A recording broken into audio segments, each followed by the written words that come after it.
Welcome everyone to Earth Sciences Assignment classes. Today in this short video presentation, we will learn about the Ramsey classification of fold, which was given by John Ramsey for the cylindrical folds. If you want to learn the complete classification of fold, you can find the link into the description. Ramsey classification of fold is based on the nature of dip isogon. So these dip isogons are in fact the line of equilibrium dips. The fold profile can be portrayed by joining these lines of equilibrium dips. The dip of the dip isogon represents the curvature difference between different arcs, that is inner arc and outer arc. If dip isogons converge towards the core or center of the fold, then outer arc is less tighter than the inner arc, or simply we can say the curvature of outer arc is gentle and inner arc is more. Conversely, if we have situation where these dip isogons are going to diverge towards the center or core of the fold, then in that case the curvature of outer arc will be greater than the curvature of inner arc. We will be seeing in the later on slides. And if these dip isogons are parallel, the curvature of inner and outer arc remains same. So how we are going to draw these dip isogons? What we do, we actually draw the lines of equilibrium dips on different layers.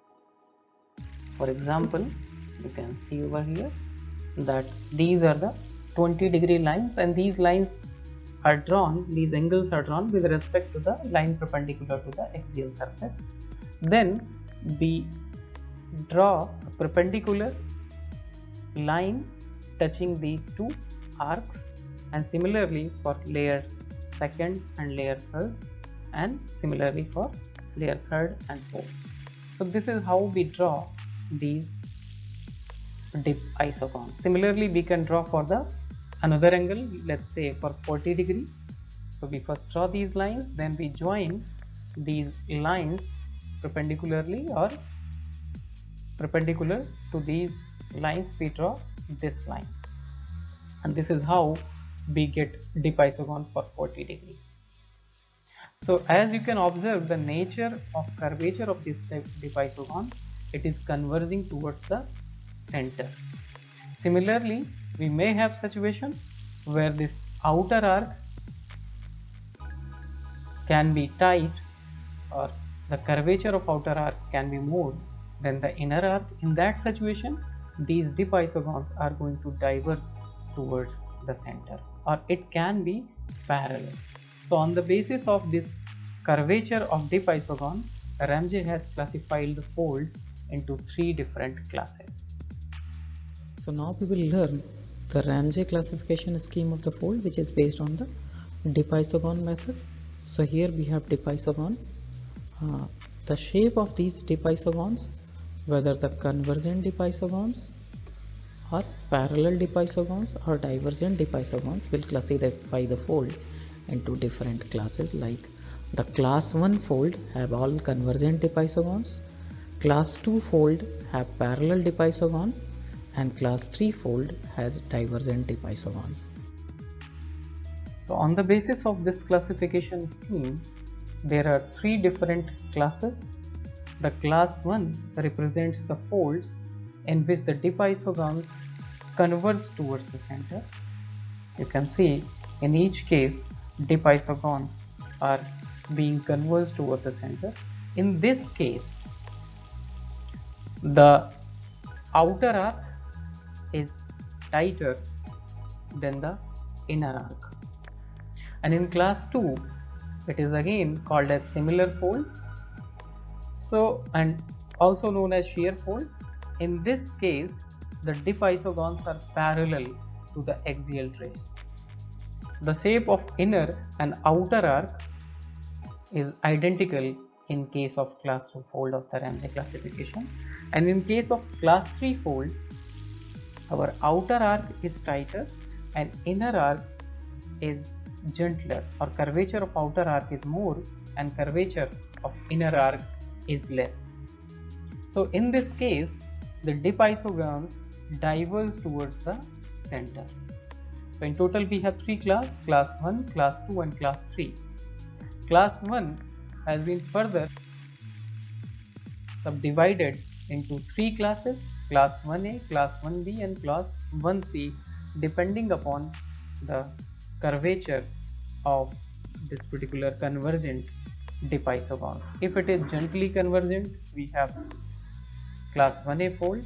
Moderately convergent case represents the class 1B fold, and strongly convergent class represents the class 1C fold.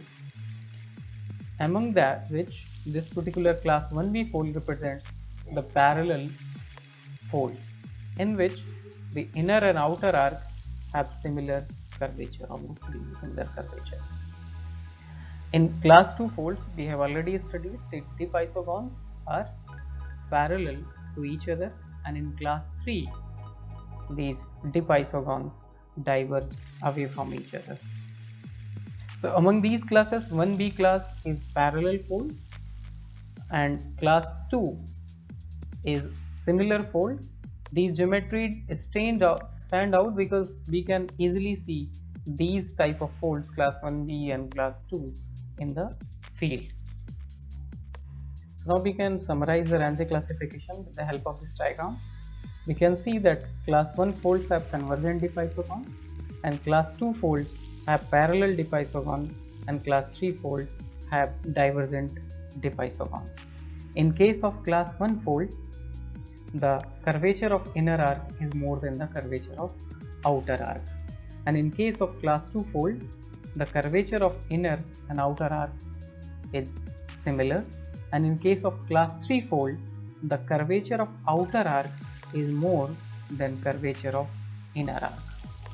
When we plot these folds on T dash with respect to the angle alpha, class 1B fold represents on this line, and this line represents the class 2 fold. This is parallel fold. Class 1B is a parallel fold and class 2 folds are similar fold.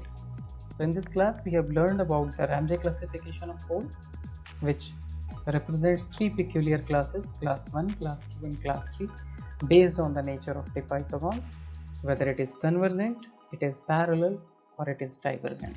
If you want to study the complete classification of fold, you can find the link into the description. If you enjoyed this video, please like, share and subscribe to my channel. Thank you. Jai Hind, Jai Bharat.